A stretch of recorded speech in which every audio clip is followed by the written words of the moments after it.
Broker. ఉమ్, ఎవరి broker? ఉమ్, అధికార పక్షానికి లింక్ అయినోడు.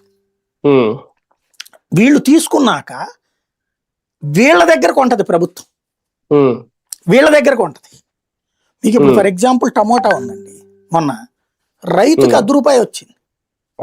అవును, అవును, అప్పుడు ప్రభుత్వం కొంటున్నానంది. ఎప్పుడు కొన్నది అది? ఉమ్, ఎవరి దగ్గర కొంది? రైతు దగ్గర ఉమ్, కొందే, బ్రోకర్ ఉమ్, దగ్గర కొంటది.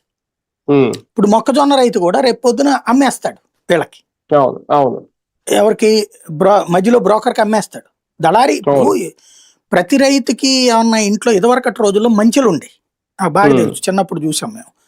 ఉమ్, ఇంట్లో ఒక మంచి ఉండేది, తీసుకొచ్చి ఆ అవును, పండించిన పంట అందులో పెట్టేసేవాడు. ఉమ్, వర్షానికి కూడా తడవదు అది మంచులో. అవును, లేదా ఉమ్, ఒక రూము ఇంట్లో దానికోసం కేటాయించుకునేవాడు, పెద్ద ఇళ్ళు ఉమ్, ఉమ్, ఇప్పుడు అట్లా లేదు అసలు గ్రామీణ ఉమ్, ప్రాంతాల్లో కూడా. ఉమ్, అయితే కోల్డ్ స్టోరేజ్ లో పెట్టాలి, లేకపోతే రోడ్డును పోసుకోవాలి. ఉమ్, రోడ్డును పోస్తున్నప్పుడు ఏమైపోతుంది? వర్షం, ఉమ్, తడి, లేకపోతే మంచు. ఈ కాలం ఉమ్, మంచు కాలం. ఏమైపోతుంది? ఉమ్, దాంతో ఆ మంచు కారణంగా మెత్తబడిపోతుంది, ఇదిగో పాడైపోయిందని చెప్తారు.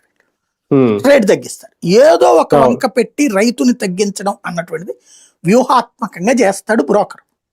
అవును, అప్పుడు ఉమ్, బ్రోకర్ అట్లా చేస్తున్నప్పుడు ప్రభుత్వం ఇంటర్వ్యూన్ అయ్యి వాళ్ళ ఉమ్, దగ్గర అంతకంటే, ఈ బ్రోకర్ 1500కు కొంటానంటే ప్రభుత్వం 1800కు కొంటున్నప్పుడు బ్రోకర్ ఉమ్, సచ్చినట్టు 1900కు కొంటాడు.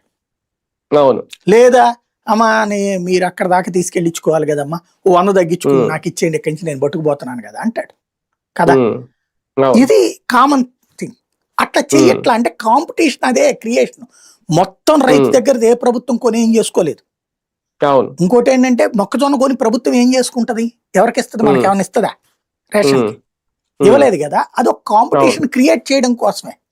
ఉమ్, దీనికి ఒకటేంటంటే వీళ్ళ దురదృష్టమో జగన్ అదృష్టమో కానీ ఆ టైంలో అనుకోకుండా మిర్చి కానీ పత్తి